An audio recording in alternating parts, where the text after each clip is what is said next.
Hello guys, magandang hapon po sa inyong lahat. Nandito po tayo ngayon sa Barangay Balagan, Purok 3. Ito po yung nagsisilbing ilog po dito sa amin. Ayan.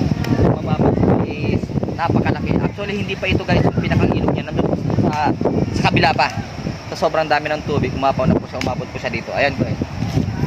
Kanina ang umaga, nandito po siya. Dito umabot yung tubig niya. Ngayon medyo humupa na yung tubig niya, and then siguro matatagalan pa bago talagang totally mawalan. Kung mapapansin nyo is dyan po ako nagbablog, yung magandang tanawin. Sobrang laki ng ilog niya is umapaw po. Ayun po yung mga bata yan. Yan.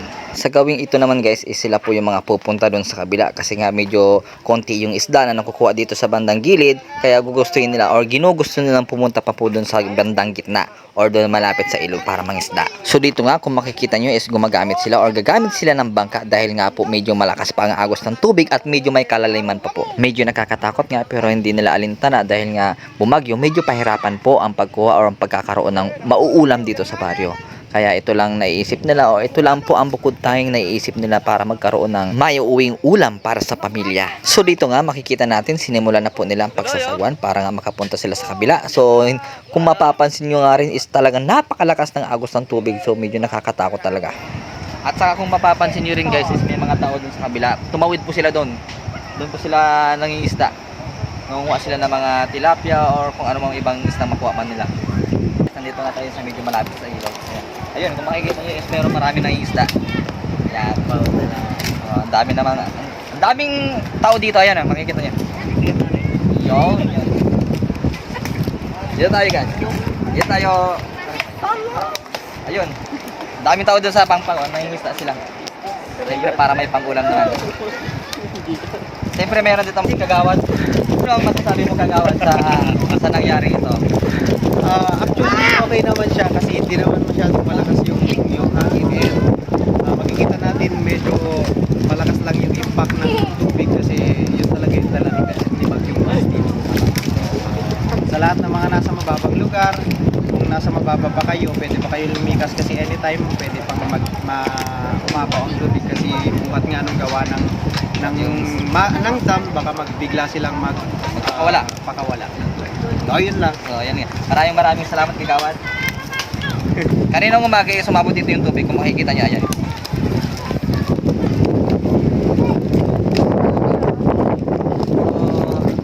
So, yun nga guys. Pupuntahan natin kung ano meron sa kabila. Para naman malaman natin. Sasakay tayo sa bangka. Ayan. Kasalukuyan na tayong sumasakay sa bangka. Tatawid po tayo sa kabila. Ayan. Ay. Siyempre para malaman naman natin kung ano ba yung ginagawa ng ating mga magiting na mga isda sa kabila. So matagal-tagal ulit bago ito nangyari dito sa Balagan. Dati kasi hindi naman umabot dito yung yung tubig kapag bumabaha. So dahil sa sobrang lakas ng ulan, dala ng bagyong si Christine, is talagang umapaw yung tubig. Medyo may kalayuan po ito guys, medyo may kalawakan kaya matagal tayo. Andun tayo galing kanina, doon tayo nag-video, ayun. Yan. So makikita natin kung gaano ba karami yung isda dito sa kabila, kung bakit nila ginustong pumunta dito sa kabila. So ayun nga guys, nakatawid na tayo dito sa kabila. So nakita ko nga yung aking bayaw na may daladalang isda. Nahuli ng aking biyanan. Marami. Yan. So ito nga pala ang dahilan kung bakit sila tumatawid sa kabila, kasi nga mas maraming isda. So puntaan natin talaga yung legit na ilog. Ito kasi mga nakikita nyo dito, hindi pa to yung talagang total ilog. Andun po talaga yung ilog, malayo pa. So tara, samahan nyo ako guys. So doon po tayo guys nang galing, doon sa pinakandulo na yon. So pumunta nga tayo dito para makita natin talaga yung totoong ilog dito sa Balagan. So ito kanina puno pa ito ng tubig, so ngayon umupa na po siya. Kung mapapansin niyo yung mga kahoy, mga dahon, ayan. So ipapakita ko sa inyo guys kung saan talaga yung pinakang totally ilog niya. Ito yung pinakang totally ilog niya talaga.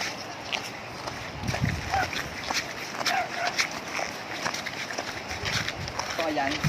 So ayan nga, kung makikita nyo is talaga napakalawak talaga, ang lakas pa ng agos niya. Ayan o. Ito ang talagang pinakang ilog niya. Kumbaga, yung tubig na nakita natin doon sa kabila, siguro mga ilang metro pa yung layo niya. Ano lang po yun, talagang yung umapaw lang na galing dito sa tubig. So ganun katindi ang baha dito sa Balagan kapag talagang tuloy-tuloy ang ulan. Lalong lalo na kapag nagpakawalan ng tubig ang dam. Ito po yung yung mga nangingisda dito na galing sa kabila, yung nakita natin tumawid kanina. So nandito rin si Kapitan, interview natin si Kapitan kung ano masasabi nito. Ayun nga, andito na tayo sa ilog. Ito yung po yung nangingisda. Kasama natin si Kapitan. Ano po ang masasabi natin, Kap, dito sa sa Bagyong Christine? So ano po ang masasabi mo dito sa nasasakupan natin dito sa Balagan? Salukuyan talagang lubog. Lubog ang halos lahat ba sa Balagan, Kap, is na nalubog ba yung mga bahay na ano? May nalulubog na bahay pero doon sa talagang lowland area, nalubog talaga. Ano naman ang mga nakaabang na programa natin para sa mga nalubog na bahay, sa mga nabaka na? Kasalukuyan siguro ang naano natin sa ating barangay. Kung ano man ang decision ng disaster. So kung mapapansin ko nga, Kap, ano, nandito kayo, galing kayo dun sa kabila, tumawid kayo kanina. Ano po, ito po yung mga nahuli nyo? Nangangalap ng isda. Ayan guys, ito po yung mga nahuli nila guys. Yan, dami. Oh, ano to? Ano to, Kap? Janito Janito fish. So ayun. So kaya pala sila pumunta dito kasi nga wala masyadong isda doon. So pumunta dito sa kabila para manghuli. Mas marami dito. So ayun lang, Kap. Pasensya na sa istorbo. Maraming salamat, Kap, sa pa-unlock na interview. So yan lang guys, para sa iba pang update, abang-abang lang. Dito lang po ito sa Barangay Balagan. So ingat-ingat po tayong lahat guys. Kung nasaan man kayo naroon, sana po nasa mabuti po kayong kalagayan. Nagbabalita, Mang Bebong ng Barangay Balagan.